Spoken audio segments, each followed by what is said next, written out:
I want to say thank you very much to everyone who is here. And I'm really happy to be back for the Rosh Chodesh sessions. I always enjoyed it, and it's been really crazy but amazing few months with Rowie, and now we're finally starting to settle in and get a little bit of routine back in our lives and bring some order back into the chaos, and that's kind of what we're going to talk about today. So today's Rosh Chodesh Tevet, Chodesh Tov, and it's the 10th month from Nisan. So we've talked previously about how some months are like kind of a little bit darker and a little bit harder and a little more challenging than others, and this is definitely one of those months. So like first, let's look at where we are in the calendar and the actual year. Like with the rest of the seasonal cycle, this doesn't really apply down here in the Southern Hemisphere. But in the land of Israel and a lot of the rest of the world, Tevet falls during the darkest, coldest time of the year where the days are the shortest. And obviously, as you know, it's the opposite for us. But let's just look at it in the wider context. It's not really a happy month. The most well-known holiday, which is not really a holiday during this month, is Abra Tevet, the 10th of Tevet, which is a fast day, a minor one. But actually, Tevet has not just one, but 3 fast days. So they're all in a row, and they're all commemorating different tragedies that happened to the Jewish people over the millennia. And we'll talk about those a little bit more later. But like most things in Judaism, as we've learned over the months, there is always a spark of light within the darkness. One really cool thing about Tevet actually is that it always contains a little bit of Hanukkah.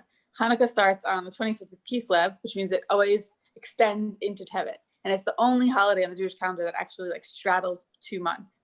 So the last few days of Hanukkah, which is this holiday of light and hope and triumph over darkness, always happen in Tevet. So there's always a little bit of light in Tevet, which is nice.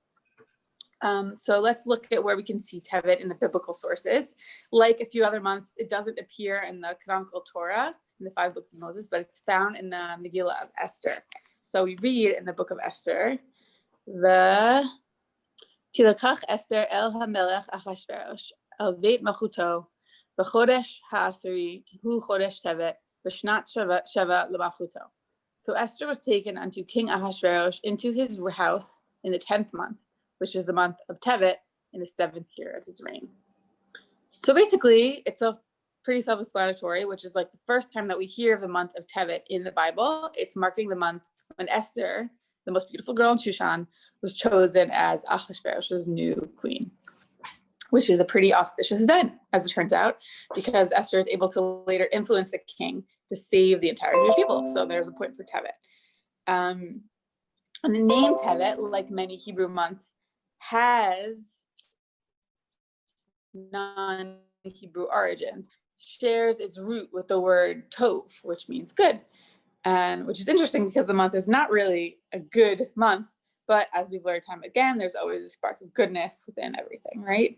And what I really love about the Esther origin story is that, like so many things in life, you don't really know when something happens to you that's gonna end up being like really significant or important later on and have huge consequences for your life. So when Esther was taken away from the only family that she knew and she was told she'd be married to a total stranger, do you think she was happy about it? Maybe she was like a bit excited about the idea of being queen, I'm sure, but probably she was a lot more scared. She had no way of knowing that this event would lead to her becoming a heroine for her people. She just knew she was young and she's alone, and she now has this huge responsibility on her shoulders, but it's going to end up being the most important thing that will ever happen to her, which is, I think, really true for a lot of moments in our lives. We can never really know when some like strange turn of events is going to lead to something that seems like negative or scary or unknown or just seems awful, really, will actually end up leading to something really wonderful or helpful in some way. And there's a phrase for this. It's like a blessing in disguise. So when it's blessing in disguise, when something happens to you that you could never really see as a blessing at the moment, but then when you look back in the past, it was actually a blessing. And I think that if we each look back on our lives, we could all discover that occasionally, sometimes like the best outcomes are actually the results of the worst moments. Like this is a very true principle, at least definitely in my life and probably for many other people.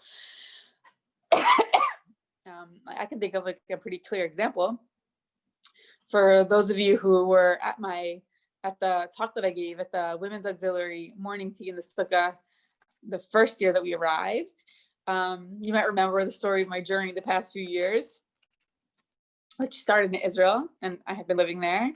I moved in 2011, things were good, but by around 2017, things were not so good. And I went through a really, really dark time. I was living in an apartment by myself in Jerusalem. I was incredibly lonely. I had gone through a breakup. I was struggling to deal with Israeli culture and mentality and everyday life. I missed my family. Everything just kind of seemed to get worse and worse and worse until finally I reached like this breaking point where I started to think about leaving Israel. And at the time, it felt like a huge failure. I had embarked on this like idealistic, Zionistic adventure, and I had not succeeded. I hadn't really integrated properly. I hadn't learned the language well enough. And I felt like I hadn't tried hard enough to make it work. And maybe I should try harder, but it was so hard and it was so painful. And I had so many friends at the same time who had succeeded and had done really well. And they spoke great Hebrew. And they were integrated into the culture, and they'd gotten married. They'd had children. They'd really succeeded at Aliyah. And I felt like I had failed. And it was a really, really hard, dark, and low couple of months when I was really struggling with the decision to leave and feeling like a failure and feeling a lot of guilt and just feeling like I didn't know where to go from here. But, you all know the ending to the story. If I had never gotten to that extreme low point, if I had never gone through that moment of darkness and questioned my life and made decisions to change things, I never would have left Israel. I never would have moved back to New York. I never would have met Phil. I never would have had Rowie. And at this time, it was really impossible to see that this dark period could really lead to anything good. It just felt like an abyss, but it led to the best possible thing that could have happened. And that moment of darkness, as it turned out, was like the biggest blessing, but I obviously couldn't see it at the time. And I think that Tevet is a really good time to reflect on these sorts of things, because in Tevet, we're dealing with a lot of difficult events in our collective Jewish past. It's not always easy to see the good things that are waiting in the future. And in our case, a lot of these things are still waiting, right? Like the temple was destroyed, and we were exiled, and now we're kind of still waiting to be, for the redemption. But in some ways, a lot of these redemptions have come, right? We have returned to Israel. We've established Israel as a country. We've reclaimed a lot of our ancestral places, but there's still a lot of redemption to come in the future. But in the meantime, let's talk about some of these kind of difficult events, historical events that happened in Tevet. So, as I mentioned before, there are actually 3 fast days in Tevet. Although only one of them is really observed by the general community. The other 2 are known as fast days for the righteous, which basically means that you can choose whether or not you want to fast, and most people don't. And they're consecutive. They take place on the 8th, the 9th, and the 10th days of Tevet, which does not mean that you're supposed to go 3 days without food, God forbid. They're all minor fasts, which means that they last from sunrise to sunset rather than the full 24-hour period. So it's kind of similar to Ramadan in that way. The fast on the 8th of Tevet is kind of a strange one. It's a mourning day for when the Torah was translated into Greek for the first time, around the year 313 BCE. And this translation was considered a tragedy for the Jewish people. So why? What does that mean for us? We read the Torah in translation today. We read it in English and 100 other languages. So is that a bad thing? Why is translation a bad thing? Well, scholars say that actually the Greek translation, which was ordered by Ptolemy, the Egyptian king, Pharaoh, was done with an evil intention. Ptolemy wanted to Hellenize the Torah. So he wanted to diminish its Torah, its holiness, by making it just like another book. He wanted to make it smaller and make it just another book in his library, just another one of the holy books of all the different religions. But when we read the Torah today, when we're praying and we're studying and learning, we are reading it even in translation with good intentions, and we're engaging with and we're honoring its holiness. So what a relief. It's not a tragedy when we do it, but it was a tragedy when it was first translated into Greek. So we do fast. The fast on the 9th day of Tevet marks the death of the prophets Ezra and Nehemiah. who brought the Jews back from Babylonia, back from exile. So we're talking about Ezra and Nehemiah and how they reestablished the temple, and they brought the Jewish people back to Israel, and they kind of restarted this new spiritual era of hope and renewal, which was known as the Second Temple period. But when they died, the chaos and destruction and the disunity among the Jewish people returned, and so did spiritual decay. And that brings us to the 10th of Tevet, which many Jews do observe by fasting.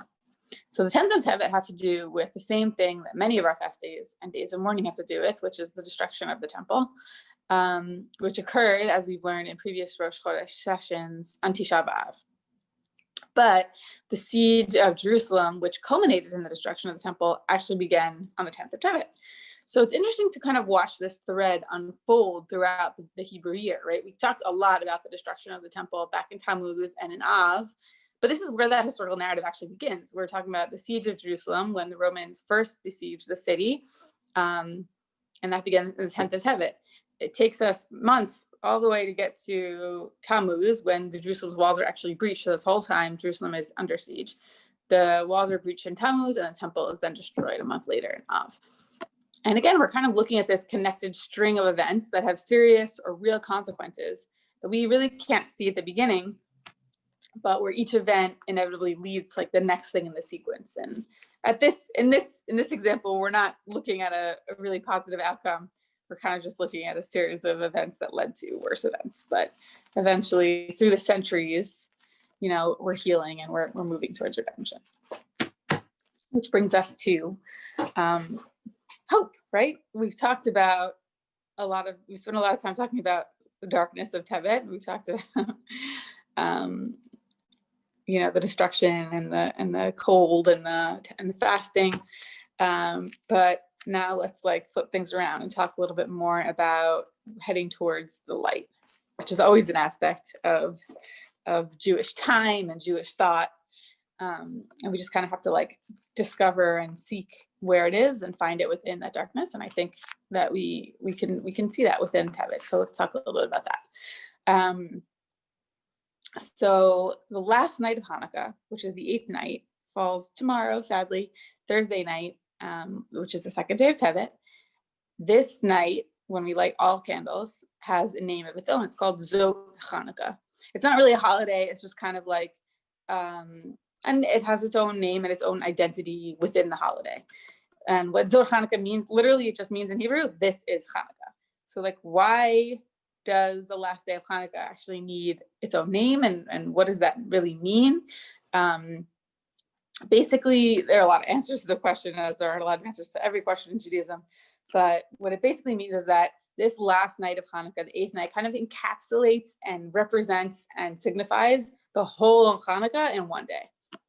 So the reasoning actually harkens back to a discussion between the great Torah scholars, Shammai and Hillel. And they're all over the literature. They have a lot of disagreements about a lot of things.